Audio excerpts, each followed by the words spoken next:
Bonjour frères et sœurs, je m'appelle Charlotte Eyan. Je vais vous parler de ce que le Seigneur m'a permis de voir concernant le réveil dans cette nation. Les gens ont souvent parlé de réveil et les gens aussi en parlent en suivant les témoignages des uns et des autres. Mais moi, je ne relate pas le témoignage entendu de la bouche de quelqu'un. Je vous parle de ce que par la grâce de Dieu, le Seigneur m'a permis de voir. Cela s'est passé en 1997. J'étais au département des jeunes à l'église Béthanie d'Oyem.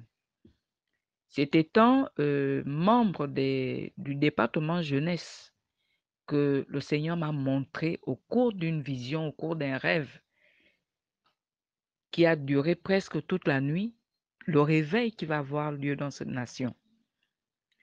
Dans ce rêve, je me tenais à l'église Béthanie de Libreville. C'était l'ancien hangar. Nous étions en semaine. C'était une réunion de semaine à l'église Béthanie de Libreville. Et au cours de cette réunion de semaine, je suis allée pour être enseignée comme d'habitude et je me suis mise au fond de la salle, au fond du hangar.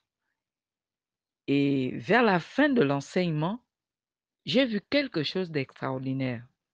Étant au fond, pour ceux qui connaissent l'ancien temple de Béthanie, ce grand hangar, il m'était permis de voir tout ce qui se faisait à l'estrade, vers le bout de l'église. Et depuis le fond, le Seigneur, à la fin de l'enseignement, je parle du rêve dans lequel je me tenais, à la fin de l'enseignement, je pouvais voir les différents anciens de Béthanie. Ils étaient nombreux. C'était à l'époque le pasteur Gaspard, tous les pasteurs, tous ceux qui géraient l'église de Béthanie que nous connaissions à l'époque. Ils étaient nombreux à cette réunion.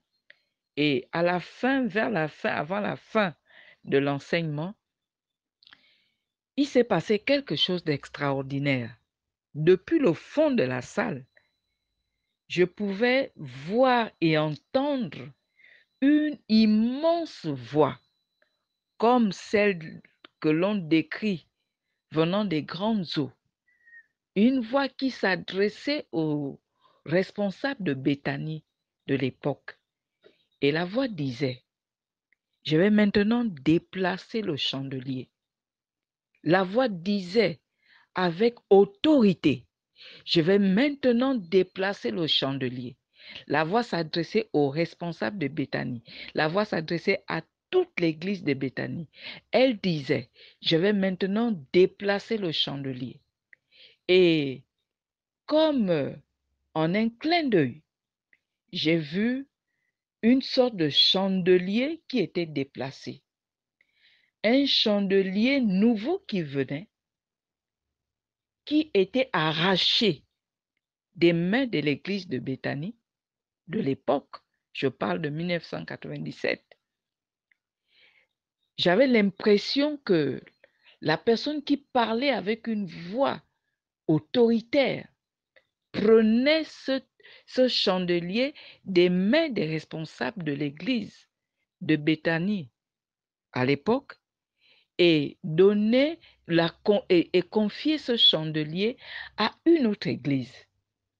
Mais chose extraordinaire, l'église dans laquelle j'appartenais en 1997, dans mon rêve, était cette église que nous connaissions, ce Béthanie qui a fait de grandes choses, qui a apporté le réveil dans cette nation.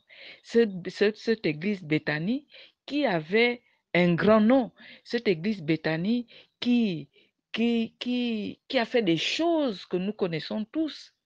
Je parle du rêve sur le plan du réveil. Et j'étais étonnée d'entendre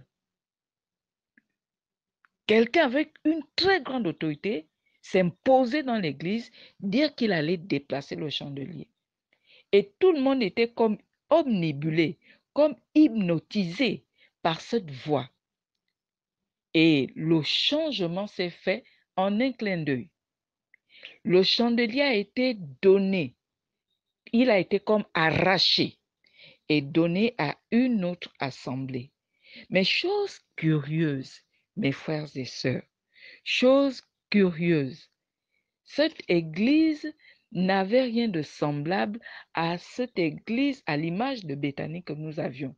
J'avais l'impression au début que ce chandelier allait être confié à une église qui avait la notoriété de Béthanie, qui avait l'image de Béthanie, qui avait certainement un nom.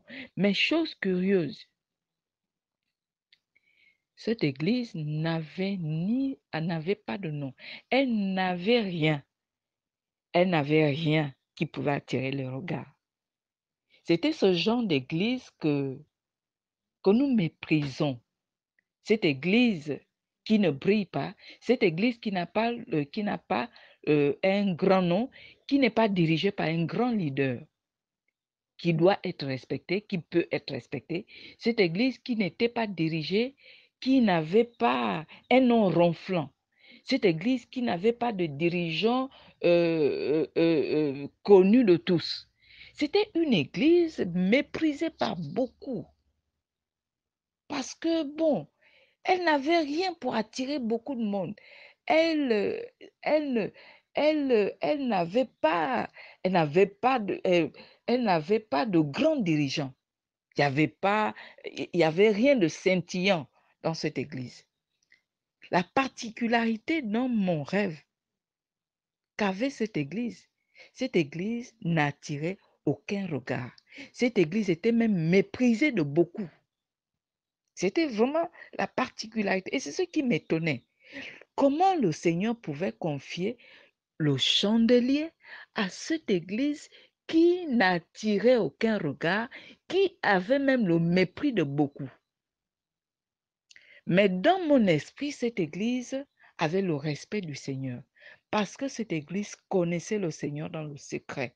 Cette église était connectée au Seigneur dans le secret. C'est ce que je pouvais lire, c'est ce que je pouvais voir. Elle avait une relation intime avec le Seigneur. Mais lorsque le chandelier a été confié, mes frères et sœurs, mes mots sont si faibles pour décrire ce que dans mon âme je vois. Je vois encore ces images que le Seigneur pouvait me montrer après que le chandelier a été confié à cette église. Il y a eu comme une obscurité sur l'ancienne église. Il y a eu comme une gloire qui descendait sur cette nouvelle église à qui le chandelier avait été confié. Mais après ce acte, j'ai pu voir ce qu'on appelle, ce que le Seigneur appelle ou ce que nous désirons tant dans cette nation. J'ai vu, mes frères et sœurs, le réveil dans cette nation. Beaucoup expliquent le réveil de Béthanie sous plusieurs formes. Le réveil de Béthanie a été spectaculaire. Le réveil que Béthanie nous a montré a apporté des choses que le Gabon n'avait pas encore connues. Mais mes frères et sœurs, je vous dis que ce que mes yeux ont vu n'a rien à voir. Ce que Béthanie a apporté, si je puis l'évaluer, c'est peut-être un quart de ce que j'ai vu. J'ai vu des guérisons extraordinaires, je ne veux pas dire spectaculaires. J'ai vu des guérisons, des miracles. La Bible décrit certains miracles. La Bible nous parle de ce que Paul pouvait faire. La Bible nous dit que Pierre, l'homme de Pierre, guérissait les malades. Mais ce que j'ai vu était plus que ce que Pierre pouvait faire. Je vous assure, mes frères et sœurs, je ne mens pas. J'ai vu une puissance inexprimable. Je vous dis que le Seigneur est sur le point de déverser sur cette nation un réveil inédit, un réveil innommable. Je n'ai pas de mots pour dire la qualité des miracles. J'ai vu des aveugles voir, j'ai vu des boiteux marcher, j'ai vu des des rosicruciens, des francs-maçons, des sorciers, changer de vie. J'ai vu tout ce que vous voyez aujourd'hui, vous voyez dans cette nation, le Gabon. Ce n'est que la préparation, ce sont des acteurs de ce qui va, ce sont des acteurs du réveil de demain. Je suis en train de dire que les francs-maçons de maintenant, les grands francs-maçons de maintenant, les grands rosicruciens de maintenant, la jeunesse ivre de chanvre et de crimes rituels de maintenant, ce seront les pasteurs de demain. Je les ai vus métamorphosés par la gloire de Dieu. Je les ai vus transformés sous le joug de la puissance de Dieu. Dieu est sur le point de délivrer cette nation d'une manière inexprimable. La puissance qui arrive n'a rien à voir avec ce que vous avez vu et entendu. La puissance qui arrive n'a rien à voir avec ce qui s'est passé quelque part. Je vous dis que le Gabon connaîtra une puissance que le monde, je peux dire, n'a pas encore connue. Parce que la qualité de miracle que mes yeux ont vu au cours de ce songe, je n'ai pas de mots pour l'exprimer. L'homme de pierre guérissait les malades. Mais dans ce songe, j'ai vu plus que l'homme de pierre. Des mains qui poussaient. La résurrection des morts. Ça, c'était des miracles qui n'étonnaient plus personne. Ça devenait quasiment normal. Des morts qui ressuscitaient. Le Seigneur a un plan pour cette nation. Pour ceux qui dorment encore, réveillons-nous. Réveillons-nous pour que nous soyons acteurs de ces choses. Nous ne verrons pas, cette génération ne passera pas sans avoir vu ce qui va se passer. Le réveil dont les gens parlent est une réalité. Le Seigneur prend soin de le montrer à plusieurs personnes. Je me demande encore jusqu'à aujourd'hui pourquoi le Seigneur a choisi une personne aussi moindre que moi pour me montrer ces choses. Si je pouvais mettre ces choses sur un film, sur DVD, pour vous les montrer, vous seriez à genoux. Vous seriez face contre terre. Cela témoigne de l'amour que le Seigneur a pour cette nation. Cela témoigne de la grandeur des choses que le Seigneur a préparées pour cette nation. Cela ne dépend même pas de ce que nous pensons. Cela ne dépend même pas de ce que nous voulons, mais cela dépend de ce qu'il a programmé. Ce sont des choses qui sont déjà programmées, qui sont sur le point de s'accomplir. Le Seigneur aime cette nation, le Gabon. Et le réveil qui arrive est inexprimable et d'une puissance que je ne puis décrire. Dieu nous aime. Dieu aime cette nation. Ne condamnez pas les rosicruciens parce que ce sont les pasteurs de demain. Ne les condamnez pas, ne condamnez pas les sorciers. Ils vont confesser Jésus sous la puissance du Très-Haut. C'est sa main qui fera ces choses. C'est son amour qui les attirera. Lorsque ces choses arriveront, il n'y aura pas de résistants. Lorsque ces choses arriveront, il n'y a pas de raisonnement. Il n'y a pas lieu de raisonner lorsque la puissance de Dieu t'atteint. Je pleure lorsque je regarde ces jeunes dépravés. Je sais que de la même manière que le diable utilise la jeunesse aujourd'hui, c'est de cette même manière que le Seigneur va les utiliser, voire même encore plus. Voire même encore. De la manière dont vous voyez la jeunesse dépravée aujourd'hui, la gloire de Dieu sera 3 fois plus grande dans leur vie. Je pleure beaucoup pour cette jeunesse parce que le Seigneur m'a montré